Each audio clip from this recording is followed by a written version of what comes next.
Montréal pue. Rémi Villemure. Et ça pue partout, là, dans tous les quartiers. Richard Martineau. Ouais, que ça pue. On veut un monde qui sent l'eau de Javel. Un monde blanc, sans défaut. La rencontre Villemure-Martineau.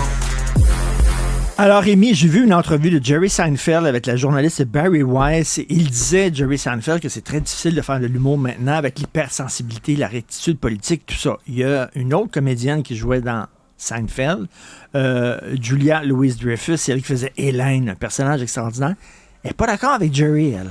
Non, donc elle dit, et là tu vas être déçu, il faut être vigilant aujourd'hui quand on fait de l'humour. Il faut porter attention à ce que signifie le politiquement correct. Hein, c'est un signal qui est envoyé.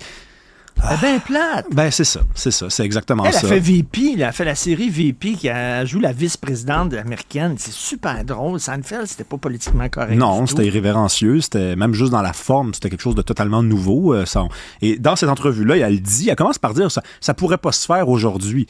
Et là, on a l'impression qu'elle va nous dire justement que ça pourrait pas se faire parce qu'aujourd'hui, elle est politiquement correct. Et là, non, elle dit non, mais c'est juste parce que c'est au niveau technique, ça pourrait pas se faire. Je dis vraiment, c'est pas vraiment pour ça là, que ça pourrait pas se faire. C'est exactement pour la raison que toi, tu défends. C'est-à-dire que l'humour, aujourd'hui, est plus proche de la religion que de la transgression. L'humour est plus proche du pouvoir que de l'opposition. Hein? Et tout est dans tout. Regarde le pape.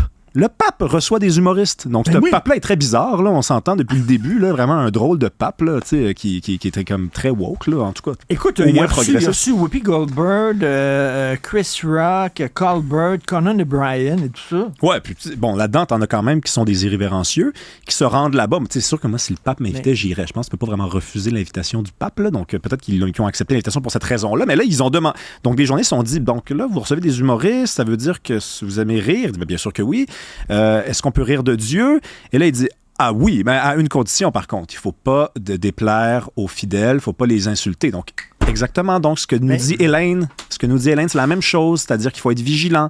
Oui, on peut rire de tout, mais on ne peut pas rire de tout. C'est ça la phrase, en fait. Est-ce qu'on peut aller au cinéma, par exemple, puis regarder la télé sans se faire la leçon? On parle de cinéma, moi et toi, on s'écrit sur le cinéma, puis on a découvert un goût tous les deux qu'on a pour les films transgressifs. Ben ouais. Les films qui brassent la cage, qui te choquent, là, qui ont créé des scandales à l'époque, puis tout ça. Il n'y en a plus de films de même, ou quoi? De la sueur, du sang, et c'est quoi le troisième? Du sperme. Ça, c'est les films que Richard me recommande. Pour le meilleur et pour le pire. Pour le pire, j'ai dit pour le pire. Mais non, mais c'est ça, exactement. Mais c'est-à-dire que donc, dans tous les domaines de la société, maintenant, on se demande si on blesse quelqu'un. Donc, dans les arts, mais l'humour a une part.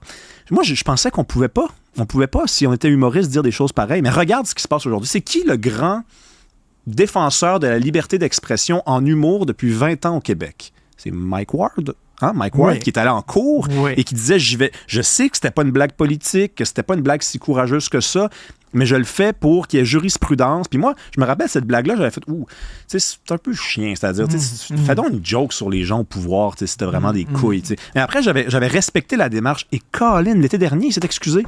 Il a gagné en cours, puis il a dit, je la referai pas, cette joke-là. C'est ça. Donc, même nos grands défenseurs de l'humour, même des Hélène, qui appartiennent à des productions comme ça, irrévérencieuses, qui changent la télévision, des années plus tard, disent, ouais, non, mais si c'était à refaire, je le referais pas. J'ai peut-être blessé du monde. Mais tu fais pas dans l'humour, tu fais dans la religion, là. C'est très différent. Oui, ils mettent un genou à terre, là. C'est parce qu'à peur de perdre son public, là. Vraiment.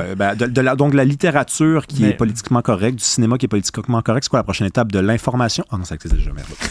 Écoute, on va regarder ce week-end, on va revoir la grande bouffe de Ferreri avec 4 gars qui se font venir des prostituées dans une maison puis qui bouffent jusqu'à temps qu'ils explosent, la merde par tous ces murs et tout ça. C'est drôle, c'est caustique, c'est choquant et c'est le fun des films comme ça. Il y a un psychologue américain qui est arrivé, je peux pas croire. Là, tu m'as envoyé tes sujets, parle-nous de ça. Il s'appelle Mark Travers comme dans travers. Donc, tu sais, des fois, il y a un nom de famille. Lui, il y a des travers dans son raisonnement. Écoutez, donc, ce qu'il dit dans Forbes, qui est un magazine économique, financier plutôt, il nous dit, écoutez, si vous êtes chef d'entreprise, puis vous avez des employés, puis vous vous demandez comment assurer leur développement à l'intérieur de l'entreprise, arrêtez de leur transmettre des valeurs de perfectionnisme. juste dites-leur que c'est good enough. Donc, je le cite, good enough. Good enough. Good enough, il dit c'est mieux que la perfection parce que la perfection, ce que ça fait, c'est que ça génère du stress. Ça génère des attentes. Puis vos employés sont constamment déçus. Tonk. Et là, moi, j'écoutais ça puis je me disais... T'as mais... dépassé l'exigence, oui. viser la perception, la perfection comme un horizon peut-être inatteignable, mais c'est ça que tu vises. C'est ça qui est beau. Non. Good enough. Ben, moi, je suis sûr que... J'ai fait la job. Quand on est allé sur la Lune, là, je suis sûr qu'on s'est dit, c'est good enough. Quand on a envoyé l'astronaute dans les airs. Quand les Romains ont inventé les systèmes d'aqueduc, les ponts, puis que ça tenait debout, mais qu'il restait encore un petit millimètre à travailler, je suis sûr qu'ils se sont dit, it's good enough, avant de le mettre.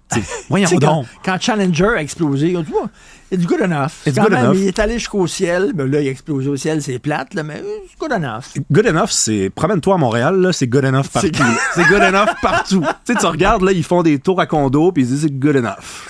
Alors qu'ils pourraient être perfectionnistes. Ils font Écoute, la Sainte-Catherine. On parle pas souvent de la Sainte-Catherine, mais c'est peut-être le symbole de l'échec montréalais le plus cuisant. Là. Sainte-Catherine, il y a quelques années, tu avais des voitures qui roulaient dessus avec des trottoirs de chaque bord. Ils ont toutes décalissé la rue. Désolé pour le mot, mais c'est ça, là.